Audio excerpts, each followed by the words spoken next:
हमारी सरकार प्रधानमंत्री जी के नेतृत्व में सेवा की सरकार है, सुशासन की सरकार है और गरीब कल्याण की सरकार है। ये हमारे मूल मंत्र केवल नहीं हैं, लेकिन ये एक तरीके से सरकार का प्रधानमंत्री जी के नेतृत्व में संकल्प है। और उसी संकल्प के साथ जब गरीब कल्याण और गरीब सशक्तिकरण के विषय को लेकर सरकार आगे चल रही है, तो अगर हम देखें कि जो पीड़ितों और वंचितों को अधिकार देने का एक क्रांति और एक जंग प्रधानमंत्री जी के द्वारा छेड़ा गया है, इस विषय के साथ कि जब हम कहते हैं कि सबका साथ, सबका विकास, और जब सबका साथ हो सबका विकास हो, उसी उपलक्ष्य में संपूर्ण भारत का विकास हो। पिछले 68 वर्षों में भारत की आजादी के समय से जो स्थिति उत्पन्न हो पाई, उस पर अगर हम विश्लेषण करें तो आश्चर्यजनक स्थिति उत्पन्न होती है। भारत ने पूर्व में भी विश्व का नेतृत्व किया है। 1820 में जब पूरे विश्व के घरेलू उत्पादन का दर हम देखते थे, भारत उस समय में, उस सदी में, उस कालखंड में पूरे विश्व के घरेलू उत्पादन का दर का करीब 16% भाग होता था। और वही 16% भाग से 2014 तक हम लोग 2.6% तक सिमट गए। पिछले 9 वर्षों में जो पुरानी एक प्रवृत्ति थी भारत के प्रति, देखा जाता था कि तकनीक के क्षेत्र में, टेक्नोलॉजी के क्षेत्र में भारत को पिछड़ा समझा जाता था। उसी के साथ अगर हम देखें कि विकसित देशों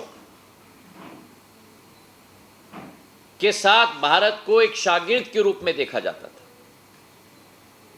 और वहीं एक भ्रष्टाचार का आलम था, और सरहद पर विदेशी ताकतों के समक्ष भारत कभी भी अग्रसर नहीं हो पाता था। और आज अगर हम जो स्वरूप देखें पिछले 9 वर्षों का, कभी कभी लगता है कि विश्वास नहीं होता है कि वही भारत है। जो परिवर्तन, आश्चर्यजनक परिवर्तन हम लोग ला पाए प्रधानमंत्री जी के नेतृत्व में, जो औपनिवेशक एक छवि होती थी भारत की, आज वो परिवर्तित होकर आत्मनिर्भर छवि बन चुकी है। और उस आत्मनिर्भर छवि के साथ साथ इसका एक बहुत बेहतरीन उदाहरण हमने कल संसद भवन के लोकार्पण में देखा, जो भारत की प्रगति, भारत की विकास के प्रतिबिंब के रूप में आज खड़ा हो चुका है।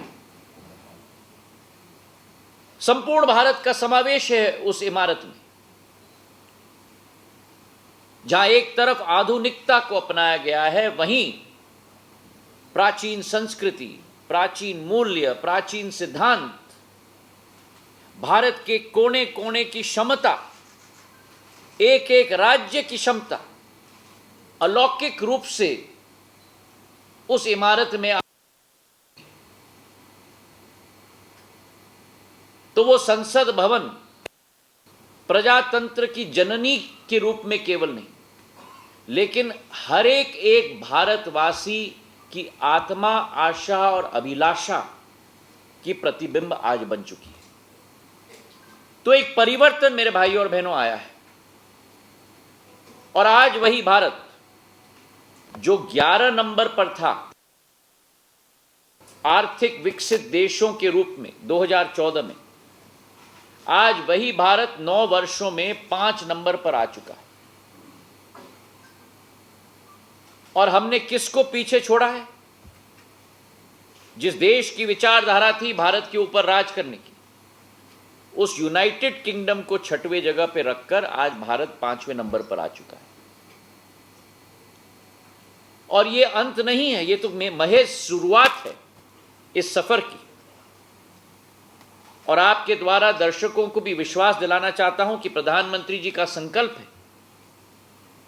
कि 2030 तक यही भारत तो 11 नंबर पर था जो आज 5 नंबर पर है, 2030 तक वही भारत तीसरी सबसे बड़ी आर्थिक महाशक्ति के रूप में उभरने वाली है। जापान और जर्मनी को आने वाले 7 सालों में हम पीछे छोड़कर तीसरे नंबर पर पहुंचने वाले। आर्थिक रूप की दृष्टिकोण अगर हम देखें तो आज भारत में आर्थिक प्रगति 6.1% के आधार पर बढ़ रही है, जो आज विश्व में एक नया कीर्तिमान है। सबसे विकसित प्रगतिशील देश के रूप में आज भारत उभर रहा है। सबसे बड़ी आबादी का देश, सबसे नौजवान देश, 140 करोड़ की आबादी, 70% देश की जनता 35 वर्ष की आयु के नीचे, मतलब 90 करोड़ लोग। मानव संसाधन की शक्ति आज भारत की आप देखो, अमेरिका की 3 गुना आबादी, यूरोप की 1.5 गुना आबादी, सबसे बड़ी आबादी का देश, सबसे बड़े युवा शक्ति का देश और सबसे तेज गति से आर्थिक प्रगति करने वाला देश। आज ये छवि भारत की प्रधानमंत्री जी के नेतृत्व में विश्व पटल पर बन चुकी है। और इसके पीछे कई स्तंभ हैं, कई नींव हैं, कई योजनाएं हैं, कई संकल्प हैं। और उन नींवों पर, संकल्पों पर, योजनाओं पर थोड़ा प्रकाश में डालना चाहूंगा। सरकार की पहला संकल्प कि गरीबों का उत्थान, गरीबों के लिए सेफ्टी नेट। एक समय था हमारे देश में जहां केंद्र में बैठी हुई सरकार ये कहती थी कि अगर 1 रुपया केंद्र से भेजा जाता है तो केवल 15 पैसे लाभार्थी के खाते में पहुंचता है। आज जो रूपरेखा प्रधानमंत्री जी के द्वारा बनाई गई है, चाहे 50 करोड़ जनधन के अकाउंट की हम बात करें, चाहे यूपीआई की हम बात करें, उसके आधार पर जब केंद्र में, दिल्ली में बटन दबाया जाता है तो वो राशि सीधे लाभार्थी के खाते में 100% पहुंचाया जाता है। बीच में कोई बिचौली नहीं। ये परिवर्तन आज सूचना प्रौद्योगिकी की क्षमता के आधार पर, जैम योजना के खाते खोलने के आधार पर आज संभव हो पाई है। कोविड के समय में पूरे विश्व में एक भय का माहौल था।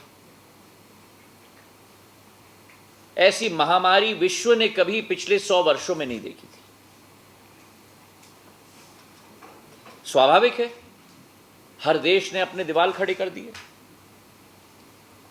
और वो भारत जो विश्व में झोली फैलाकर वैक्सीन की गुहार करता था, प्रधानमंत्री जी के नेतृत्व में, संकल्प में जब उन्होंने कहा विश्व के लिए चुनौती है, पर भारत हर चुनौती को अवसर में परिवर्तित करेगा। और उस संकल्प के साथ जिस देश में एक भी वैक्सीन की आविष्कार या उत्पादन नहीं हुई थी, उसी देश में 2 कोविड के वैक्सीन की आविष्कार और उत्पादन क्षमता की शुरुआत की गई। और ऐसा कोविड काल में वैक्सीनेशन का एक अभियान, जो हम देश की बात छोड़ें, विश्व ने न देखा हो। कोविड के समय में 220 करोड़ टीके लगे और हर व्यक्ति जिसे टीका लगा है, अमेरिका जैसे देश, इंग्लैंड जैसे देश में कागज के पर्ची पे लिखा जाता था आपका नाम, जिस दिन पे आप आए हैं और जिस दिन पे टीका लगाया गया है। पर भारत में कोविन एप्लीकेशन के आधार पर, सूचना प्रौद्योगिकी की क्षमता के आधार पर हर व्यक्ति को एक डिजिटल सर्टिफिकेट प्रदान की गई। यह आसान बात नहीं है मेरे भाई और बहनों। महामारी के समय में ऐसी क्षमता को उजागर करना किसी देश में, और आज वो कोविन की क्षमता विश्व के कई देश भारत से लेना चाहते हैं। केवल भारत में 220 करोड़ टीकाकरण नहीं हुए, लेकिन जो देश विदेश से वैक्सीन्स की आयात करता था, वही देश ने 100 देशों तक जो विचारधारा है हमारी संस्कृति की, हमारी मूल्य की, हमारी पुरानी इतिहास की, वासुदेव कुटुंबक, उसी देश ने 100 देशों तक वैक्सीनों का निर्यात किया, ताकि भारतीयों की तो जान बचाई, लेकिन विश्व के 100 देशों के लोगों की जान बचाने में भी भारत का पूर्ण रूप से योगदान रहा। यह भारत की क्षमता, भारत की बदलती हुई छवि। और जब हम गरीब कल्याण की योजनाओं की बात करें, प्रधानमंत्री आवास योजना, जहां 3.5 करोड़ लोगों को इतिहास में पहली बार ग्रामीण एवं शहरी क्षेत्र में अपने सिर के ऊपर छत दिलाने का कार्य प्रधानमंत्री जी के द्वारा किया गया।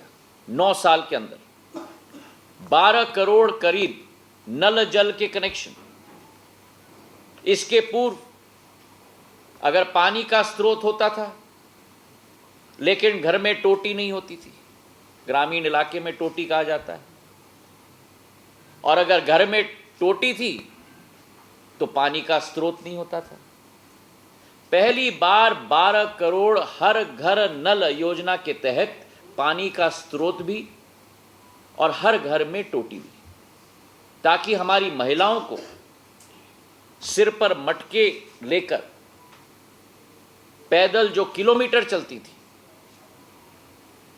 उस विचारधारा को समाप्त करने का एक संकल्प प्रधानमंत्री जी के द्वारा दिया गया। ग्रामीण अंचल में करीब करीब 9 वर्षों में 9 करोड़ 60 लाख उज्ज्वला के कनेक्शन दिए गए, गैस सिलेंडर के कनेक्शन। जिन क्षेत्रों में महिलाओं को लकड़ी और गोबर के आधार पर चूल्हा जलाना पड़ता था और रोज दिन प्रतिदिन अपने फेफड़ों में 100 सिगरेट का धुआं लेना पड़ता था, उन्हें उज्ज्वला योजना के आधार पर वो राहत भी पहुंचाई गई। पीएम गरीब कल्याण योजना के तहत कोविड के ज़माने में आज तक 80 करोड़ हमारे गरीबों को राशन की वितरण की प्रक्रिया आज भी चालू है, और उसी के साथ साथ 11 करोड़ 72 लाख लोगों को इज्जत घरों का निर्माण किया गया।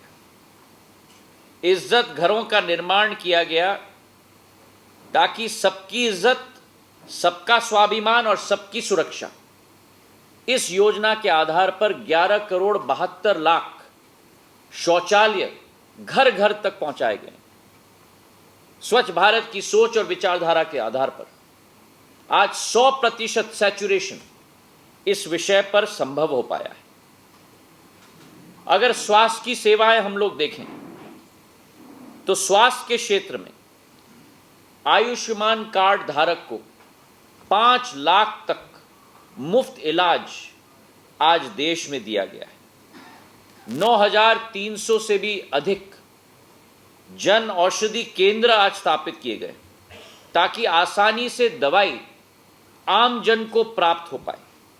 और इसी के साथ साथ जहां यूएस और रूस की आबादी अगर हम लें, उससे भी ज़्यादा संख्या 50 करोड़ हमारे लोग लाभार्थी इस आयुष्मान कार्ड के आधार पर रहे।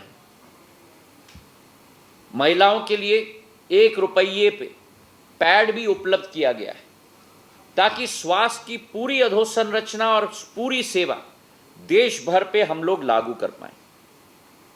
हमारा राष्ट्र एक किसान प्रधान राष्ट्र है और किसानों की प्रगति, किसानों के विकास के लिए प्रधानमंत्री जी संकल्पित हैं। उसी विचारधारा के साथ प्रधानमंत्री किसान सम्मान योजना, जहां हर कृषक के खाते में 6,000 रुपया पहुंचाने का कार्य किया गया है।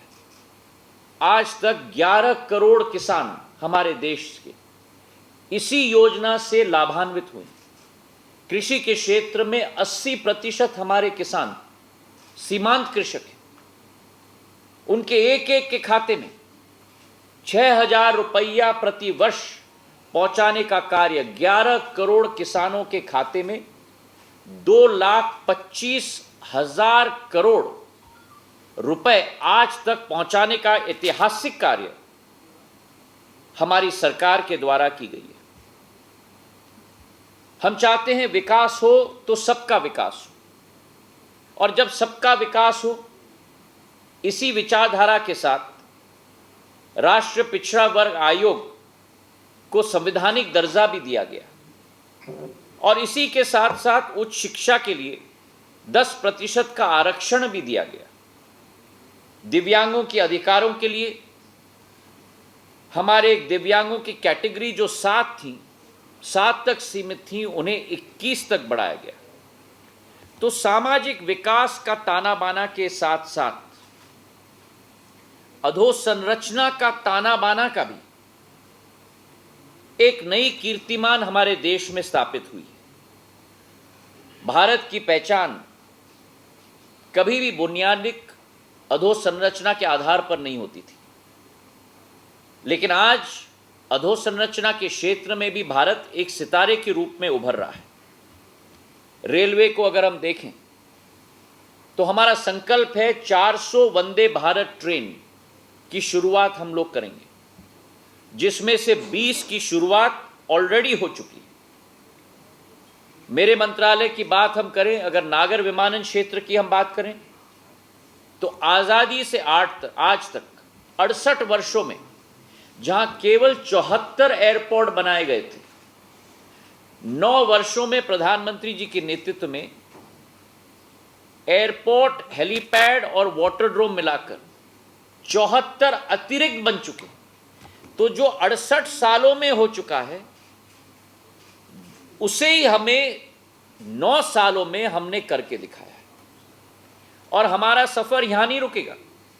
74 से हम 148 तक पहुंचे और आने वाले 4 सालों के अंदर हम लोग इस आंकड़ा को 200 तक ले जाएंगे। ये मैं विश्वास आपको दिलाना चाहता हूं। और ये वृद्धि केवल बड़े बड़े शहरों में नहीं होगी। मुंबई, दिल्ली, चेन्नई, हैदराबाद, बेंगलोर, कलकत्ता, लेकिन छोटे छोटे शहरों तक नागर विमानन क्षेत्र की प्रजातंत्रीकरण प्रधानमंत्री जी के द्वारा किया गया है, जहां उड़े देश का आम नागरिक हवाई चप्पल पहनने वाला भी हवाई जहाज में उड़े। तो जहां रेल और नागर विमानन की हमने बात की, आज डिजी यात्रा के तहत सूचना प्रौद्योगिकी का इस्तेमाल करके आम जनता के लिए सहूलियत, डिपार्चर गेट से प्लेन तक पहुंचने के लिए केवल 5 मिनटों के अंदर व्यक्ति पहुंच सकता है। यह प्रक्रिया आज 7 एयरपोर्ट्स में पूर्ण रूप से चल रही है।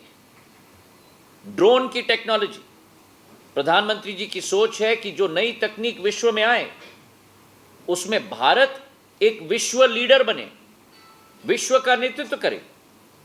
और हमारा लक्ष्य है कि 2030 तक Bharat drone hub of the world के रूप में परिवर्तित होगा। तो जहां नागर विमानन की हमने बात की है, रेलवे की हमने बात की है, वहां हाईवे की हम बात करें। हाईवे की बजट में 2014 से आज तक 500% की बढ़ोतरी हो चुकी है। जो 2014 में 12 किलोमीटर प्रतिदिन हाईवे बनते थे, आज उसे 3 गुना से भी ज़्यादा अधिक बढ़ाकर 37 किलोमीटर प्रतिदिन आज देश में हाईवे बन रहे हैं। जो 68 वर्षों में केवल 90,000 किलोमीटर नेशनल हाईवे बने थे, 9 वर्षों में 53,000 किलोमीटर से भी ज़्यादा अधिक नेशनल हाईवे हमने बनाकर रख दिया है। कहने का तात्पर्य कि जो 68 साल में हुआ है, जो 68 साल में हुआ है, वो 9 वर्षों में 1.5 गुना ज़्यादा बढ़ाकर हमने कर दिया है। पहले ज़माने में वाटरवे की सूद भी किसी को नहीं थी कि जल के आधार पर हम लोग अर्थव्यवस्था और सुविधा हम लोग प्राप्त कर पाए। आज 111 वाटरवे देश में संचालित है। और इसी के साथ साथ अगर हम मेट्रो की हम बात करें, तो जहां देश में एक समय में 248 किलोमीटर की ही मेट्रो की जाल बची हुई थी, 2014 तक 9 वर्षों के अंदर इसे हमने 3.5 गुना बढ़ाकर 860 किलोमीटर मेट्रो का जाल आज देश में बना दिया है। और जहां 5 शहरों तक मेट्रो सीमित थी, आज वही मेट्रो 15 शहरों तक पहुंच चुकी है। तो जहां हमने सामाजिक विकास की बात की, जहां हमने देश की अधोसंरचना की बुनियाद की हमने बात की, वहीं भविष्य की विचारधारा के आधार पर नए स्तंभ हमें देश में गाड़ने होंगे, नौजवानों के लिए, महिलाओं के लिए, युवाओं के लिए। और आज सबसे ज्वलंत मांग है शिक्षा के क्षेत्र में। और प्रधानमंत्री जी की सोच और विचारधारा है कि ये युवा पीढ़ी ही शताब्दी काल तक, अमृत काल से इस देश की सफर को तय करेगी। और इसलिए जो 30 साल में शिक्षा की प्रणाली में कोई परिवर्तन नहीं आया, नेशनल एजुकेशन पॉलिसी के तहत आज पूर्ण परिवर्तन शिक्षा के प्रणाली में हम लोग ला चुके हैं। केवल किताबों की शिक्षा के आधार पर नहीं, लेकिन एक्सपीरियंशियल लर्निंग की सुविधा भी पहुंचाने की सोच और विचारधारा के साथ ये नई एनईपी की शुरुआत देश में की गई है। आज देश में हम लोग देखें तो जहां 7 ऑल इंडिया मेडिकल इंस्टीट्यूट होते थे, आज 15 हो चुके हैं। मेडिकल कॉलेज की बात करें तो 700 नए मेडिकल कॉलेज की अधोसंरचना की श्रृंखला की शुरुआत की गई। करीब 70,000 नए मेडिकल सीट की वृद्धि हुई है। 7 नए आईआईटी लगे हैं, 7 नए आईआईएम बने और 390 नए विश्वविद्यालय बन चुके हैं। तो जहां हम लोग कहें कि शिक्षा के क्षेत्र में, स्वास्थ्य के क्षेत्र में वृद्धि हुई, वहीं नए प्रतिबिंब देश के विकास के और प्रगति के, चाहे एयरपोर्ट के रूप में हो, जम्मू कश्मीर या असम के पुलों के रूप में हो, स्टैच्यू ऑफ लिबर्टी के रूप में हो, हमारे के नामांकन पर अटल टनल हो, प्रधानमंत्री गति शक्ति की हो, तो ये नई सोच, नई विचारधारा, आधुनिक सोच, आधुनिक विचारधारा का निर्माण आज भारत में संभव हो पाया है।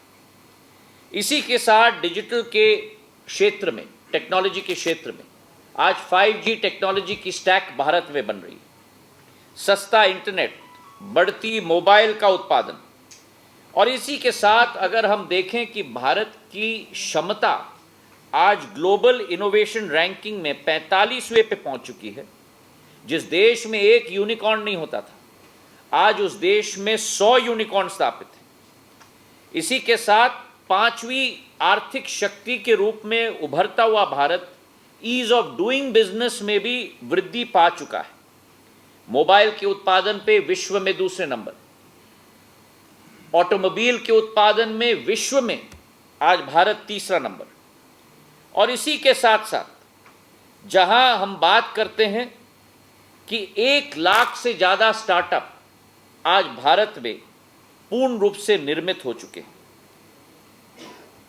प्रधानमंत्री कौशल विकास योजना के आधार पर करीब करीब 1,37,00,000 नौजवानों को रोजगार के अवसर उत्पन्न हो पा रहे हैं प्रशिक्षण के आधार पर। 10 लाख लोगों को सरकारी नौकरी हर महीने 70 से 75 हजार बच्चों को, नौजवानों को सरकारी नौकरियां दी जा रही हैं। और खेलकूद के क्षेत्र में हम बात करें, जो टोक्यो का ओलंपिक हुआ था 2020 में, भारत का सबसे सर्वश्रेष्ठ परफॉर्मेंस, जहां 26 पद हम लोग पा चुके हैं। तो जहां आधुनिकता, जहां सर्वांगीण विकास, जहां गरीबों का कल्याण, वहीं प्रधानमंत्री जी की सोच और विचारधारा है कि विरासत भी और विकास भी। और इसी सोच और विचारधारा के आधार पर मर्यादा पुरुषोत्तम भगवान राम जी की भव्य मंदिर, जो आप और हमारे और देश के 140 करोड़ जनता की आशा और अभिलाषा थी, उसका आज निर्माण होने जा रहा है। और पूर्ण रूप से इस वर्ष के अंत तक और अगले वर्ष की शुरुआत तक वह भव्य राम मंदिर देश में तैयार हो जाएगी। भारत की विरासत को आगे ले जाने की भी सोच और विचारधारा, चाहे बद्रीनाथ हो, केदारनाथ हो। और अगर विश्व स्तर की हम लोग बात करें तो विश्व स्तर पर संपूर्ण भारत को एक करके पूर्वोत्तर में भी जो ध्यान आकर्षित किया गया, जिस पूर्वोत्तर में केवल 9 एयरपोर्ट होते थे, आज उस पूर्वोत्तर में 15 एयरपोर्ट स्थापित हो चुके हैं। अरुणाचल प्रदेश में 67 वर्षों में एक भी एयरपोर्ट नहीं होता था, आज उसी अरुणाचल प्रदेश में 3 एयरपोर्ट हैं। सिक्किम में एक एयरपोर्ट नहीं होता था, आज सिक्किम में भी एयरपोर्ट स्थापित है। उसी के साथ 4016 किलोमीटर का रोड का निर्माण, 23,000 करोड़ के अन्य प्रोजेक्ट। और जहां देश के अंदर विकास और प्रगति हो रही है, वहां भारत की क्षमता विश्व पटल पे भी उजागर हो रही है। अथर्ववेद में लिखा गया था कि पृथ्वी माता है और हम सब उनके बच्चे हैं। नमामि गंगा प्रोजेक्ट के आधार पर 35,000 करोड़ रुपए की परियोजना शुरू हो रही है। सबसे बड़ा सोलर प्लांट पूरे विश्व में 2,200 मेगावाट का आज भादला राजस्थान में स्थापित हो रहा है। इंटरनेशनल सोलर अलायंस में भारत कीर्तिमान स्थापित कर रहा है फ्रांस के साथ मिलकर। अंतर्राष्ट्रीय सौर ऊर्जा के अलायंस में 100 देशों को भारत और फ्रांस ने साथ में मिलकर जोड़ा है। ग्रीन हाइड्रोजन के प्रोजेक्ट में, जो आज विकसित देशों में ड्राइंग बोर्ड पे भी नहीं है, कैबिनेट ने 19,000 करोड़ रुपए की योजना ग्रीन हाइड्रोजन के लिए स्वीकृत की है। और पर्यावरण को भी साथ में लेकर, चाहे सस्टेनेबल एविएशन फ्यूल हो, ग्रीन हाइड्रोजन हो, इन सभी क्षेत्रों में ग्रीन स्टील हो, भारत नेतृत्व विश्व का करने के लिए पूर्ण रूप से अग्रसर है।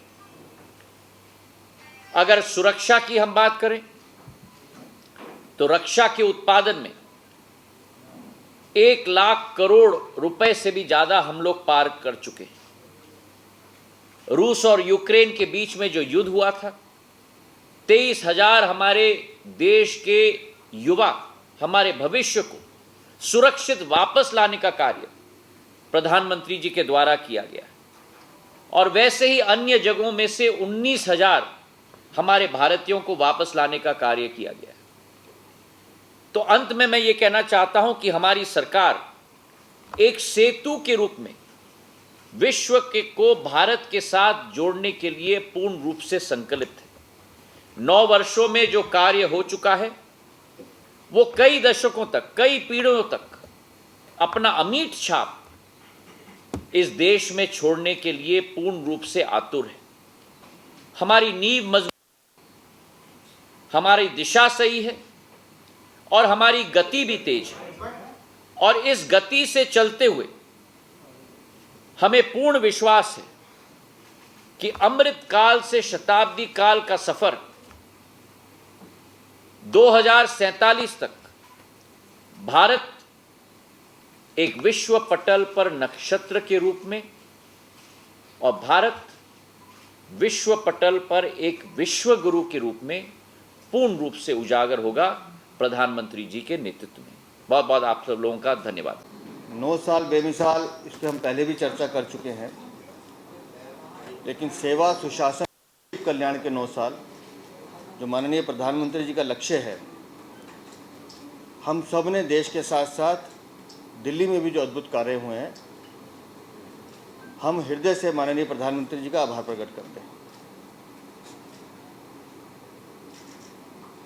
दिल्ली की प्रेजेंटेशन हमने आप सबके सामने पहले की है। शिक्षा का विषय हो, स्वास्थ्य का हो, सड़कों का हो, या आवासीय योजनाओं का हो, या सौंदर्यीकरण के प्रोजेक्ट हों, इसका जिक्र मैंने कर्तव्य पथ उससे शुरू किया। ऐसी कई जनकारी कल्याण योजनाएं हैं जो माननीय प्रधानमंत्री जी के नेतृत्व में दिल्ली वालों को विशेष रूप से मिली हैं। आज इस पत्रकार वार्ता में माननीय सिंधिया जी की उपस्थिति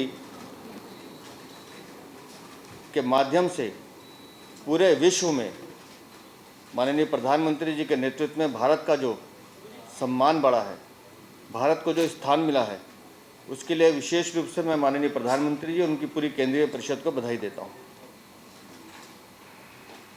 हम लोगों ने वो समय भी देखा है, हम किसी की आलोचना नहीं कर रहा हूँ, लेकिन सिर्फ संकेत में कह के कि पहले भी हमारे देश से प्रधानमंत्री जाते रहे हैं और विदेशों में अपनी बात रखते रहे हैं, लेकिन ऐसा दृश्य मैंने पहली बार देखा है कि श्रद्धा भाव से कोई राष्ट्राध्यक्ष आपके पैरों में झुकता है, तो वो माननीय प्रधानमंत्री का सम्मान नहीं, पूरे हिंदुस्तान वासियों का सम्मान है, पूरे भारत का सम्मान है। अमेरिका के राष्ट्रपति अगर औपचारिकताएं छोड़कर गले लगा रहे हैं और आपसे ऑटोग्राफ मांग रहे हैं, तो वो आप सबका, पूरे भारतवासियों का सम्मान है। अगर ऑस्ट्रेलिया के प्रधानमंत्री बॉस कह के संबोधित कर रहे हैं, तो आप सोचिए कि पूरे भारत को कितनी गर्व की अनुभूति होती है। आज भारतीय मुद्रा में तेल भी खरीदा जाता है, भारतीय मुद्रा में आप कुछ भी खरीद सकते हैं। ये काम एक रात के काम नहीं है, इसके पीछे की मेहनत, इसके पीछे की सोच, इसके पीछे का विज़न, वो बहुत बड़ा है। और जिसका मैंने पहले जिक्र किया कि जिस संसद भवन को कल हमने उद्घाटन होते हुए देखा है, हम सबको भी मौका मिलेगा देखने का, लेकिन इतने शॉर्ट समय में इतना बेहतरीन संसद भवन बनाना, भविष्य की योजनाओं को देखते हुए बनाना, तो सही मायनों में मेरा संसद, मेरा अभिमान, मेरे देश का अभिमान है। और मैं, चूँकि पूरा विषय 9 साल की योजनाओं पर जाना है, जिसका मैंने पहले जिक्र किया, सेवा, सुशासन और गरीब कल्याण के 9 वर्ष, माननीय प्रधानमंत्री के 9 साल बेमिसाल, आज पूरे देश में इस अभियान को लेकर पत्रवार्ताएं हो रही हैं। और 30 मई से 30 जून भारतीय जनता पार्टी का प्रत्येक कार्यकर्ता जनता के साथ मिलकर इस पूरे अभियान को सफल बनाने में लगेगा। आज माननीय केंद्रीय मंत्री श्रीमान सिंधिया जी हमारे बीच में हैं। मैं आपसे निवेदन करूंगा, क्योंकि ये उस प्रक्रिया है जिन्होंने इस परिवर्तन को किया है, ये उस प्रक्रिया का हिस्सा है जिन्होंने ये डिसीजन लिए हैं, ये उस प्रक्रिया का हिस्सा है जिन्होंने इन परिवर्तन को करने में अपना योगदान दिया है।